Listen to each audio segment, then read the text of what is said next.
வணக்கம். தமிழக நிதிநிலை குறித்து வெள்ளை அறிக்கை இன்று மாலை 5:30 மணிக்கு வெளியிடப்படும் என அறிவிப்பானது வெளியாக இருக்கிறது. தமிழக வெற்றி கழகம் 2026 சட்டமன்ற தேர்தலில் வெற்றி பெற்றவுடனே கடந்த மே 10ஆம் தேதி அன்று தமிழ்நாடு முதலமைச்சர் ஜோசப் விஜய் அவர்கள் தனது பதவி ஏற்பது அப்போ கூறியிருந்தார்.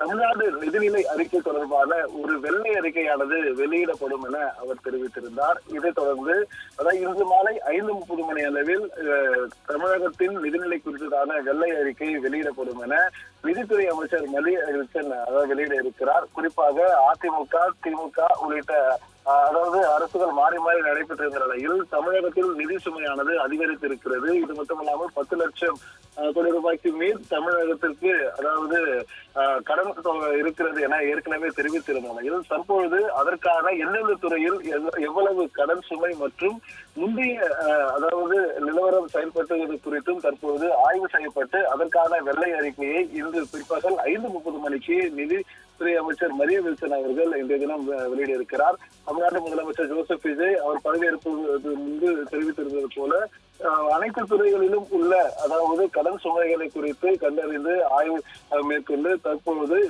இந்த வெள்ளை நிதிநிலை அறிக்கையை இன்று மாலை 5:30 மணிக்கு நிதித்துறை அமைச்சர் மரியவில்சன் வெளியிட இருப்பது குறிப்பிடத்தக்கது.